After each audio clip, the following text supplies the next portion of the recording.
ప్రియ స్నేహితులారా, విష్ణు మృగంగా నరసింహ అవతారం ఎందుకు ఎత్తాడు అని అంటే రాక్షసుడు కోరిక తీర్చడం కోసం.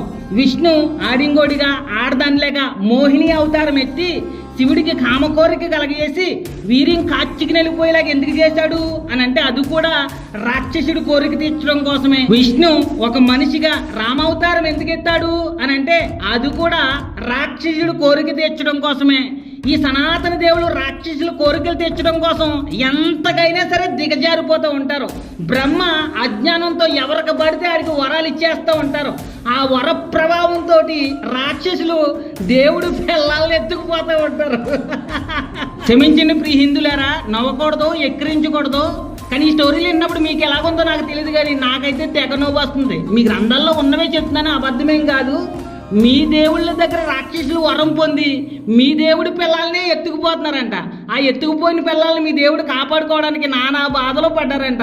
విష్ణు భార్య అయినటువంటి భూదేవిని హిరణ్యాక్షుడు అనేటువంటి రాక్షసుడు ఎత్తుకుపోయి సముద్రంలో దాచాడంట. రాముడి పిల్లమైనటువంటి సీతని రామనాసురుడు ఎత్తుకుపోయి లంకలో దాచాడంట. ఆ లంకలో ఉన్నటువంటి సీతను కాపాడడానికి రాముడికి 10 నెలలు పట్టిందంట. 10 నెలలు అంటే ఆ స్త్రీ జీవితం ఎలాగుంటుందో ఒకసారి ఆలోచించండి. 10 నెలలు కాదు, 2 రోజుల్లోనే ఆ స్త్రీ జీవితం కుక్కల చింపునేటువంటి ఇస్త్రాగా అయిపోద్ది. బాడీ కూడా కనపడదు. 10 నెలల తన భార్యని కాపాడుకుంటే 10 నెలలు అయితే రామభక్తులేరా ఇంకా మిమ్మల్ని కాపాడడానికి ఎన్ని సంవత్సరాలు పడుతుందో ఒకసారి ఆలోచించండి. అయినా రాక్షసులకి దేవుడు వరాలు ఇవ్వటం ఏంటి? ఆ వర ప్రభావంతో దేవుడి పిల్లల్ని ఎత్తుకుపోవటం ఏంట్రా బాబు? ఏంటి పిచ్చి కథలో? బైబిల్లో ఒక మంచి మాట చెప్తాను. దేవుడు పాపులు మనవి ఆలకించడు, పాపాత్ములు కోరుకునేటువంటి గొంతెమ్మ కోరికలు బైబిల్లో దేవుడు తీర్చడం అసలు ఎండో.